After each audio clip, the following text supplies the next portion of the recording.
नाशिकच्या CBS परिसरात छत्रपती सेनेच्या वतीनं यंदाच्या वर्षी निष्ठेची पायरी जी आहे ती साकारण्यात आलेली आहे।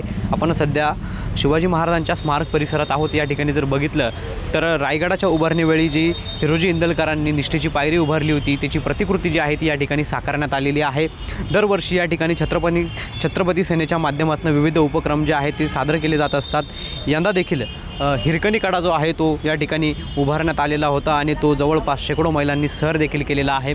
या ठिकाणी आज आपण जर बघितलं तर या निष्ठेच्या पायरीचा अनावरण सोहळा जो आहे तो देखील इंदलकरांच्या जे वंशज आहेत त्यांच्या माध्यमातून करण्यात आलेला आहे। आपल्यासोबत छत्रपती सेनेच्या आहेत।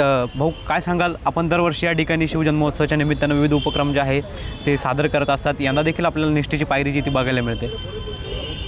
छत्रपती सेना शिवरायांचं प्रतीक असलेल्या वस्तू दरवर्षी मोठ्या प्रमाणात साकारून वंडर बुक ऑफ रेकॉर्डमध्ये त्याची नोंद करत असते।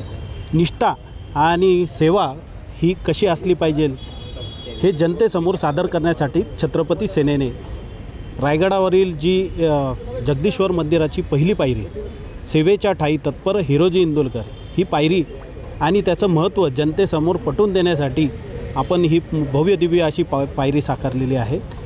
जनतेसमोर इतिहास शिवरायांचा गेला पाहिजे। धांगडधिंगा ह्या सगळ्या गोष्टी इतर लोक करतात, कुठेतरी शिवरायांचा इतिहास, कुठेतरी शिवरायांचं प्रतीक असलेल्या वस्तूंचं महत्त्व जनतेसमोर पटवून देण्यासाठी छत्रपती सेना ही काम करत असते।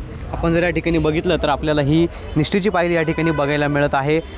खरं तर शिवाजी महाराजांचा जो इतिहास आहे तो आपण या ठिकाणी बघितलं तर जागरूक ठेवण्याचं काम जे आहे ते छत्रपती सेनेच्या माध्यमातून आपल्याला या ठिकाणी पाहायला मिळत असतं। दरवर्षी या ठिकाणी अनोखा जो उपक्रम आहे तो छत्रपती सेनेच्या माध्यमातून राबवला जात असतो। यंदा देखील आपल्याला अशीच निष्ठेची पायरी जी आहे ती नाशिकच्या CBS परिसरात पाहायला मिळते। पवन येवले, TV9 मराठी, नाशिक।